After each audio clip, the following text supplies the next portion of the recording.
বিএসএফের অত্যাচারে মানুষ অত্যাচারিত। রাজনীতির ঘূর্ণাবর্তে সবকিছু মিলেমিশে একাকার। রেহাই পাচ্ছেন না সীমান্ত রক্ষীরাও। জান প্রাণ লড়িয়ে ভূমি রক্ষার কাজে নিয়োজিত সৈনিকদেরও নিয়ে আসা হচ্ছে রাজনৈতিক খেলার বোড়েদের ভূমিকায়। নাগরিকত্ব সংশোধনী আইন নিয়ে আপত্তির পর এবার এনআরসি কিংবা জাতীয় নাগরিক পঞ্জি নিয়েও মুখ্যমন্ত্রীর সতর্কবার্তা। উত্তরবঙ্গ সফরে বেরিয়ে রাজবংশী অধ্যুষিত কোচবিহার থেকে বিএসএফের থেকেও মানুষকে সাবধান হতে বললেন মুখ্যমন্ত্রী। তার দাবি, বিএসএফ আলাদা করে পরিচয়পত্র দিচ্ছে, সেই পরিচয়পত্র গ্রহণ করলেই মানুষ জাতীয় নাগরিক পঞ্জি কিংবা এনআরসির আওতায় পড়ে যাবেন এবং তাতে সব খোয়াবেন। বিএসএফ বর্ডার এরিয়ার ভেতরে ঢুকে আলাদা করে আইডেন্টিটি কার্ড দিতে চাইছে, নেবেন না।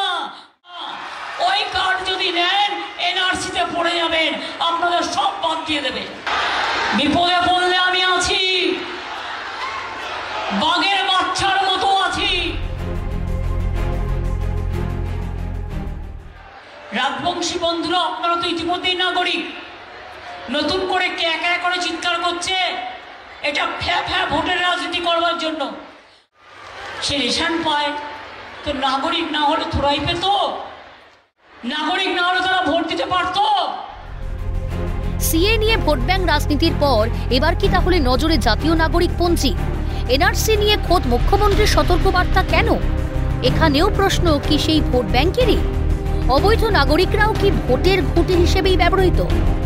সীমান্তরক্ষীদের দেওয়া যে কোনো কাজের ভুল ব্যাখ্যা দিচ্ছেন মুখ্যমন্ত্রী, এমনটাই বক্তব্য বিজেপির রাজ্য সভাপতি সুকান্ত মজুমদারের। বিএসএফ কোনো কার্ড দিলে সেই কার্ড নেবেন না।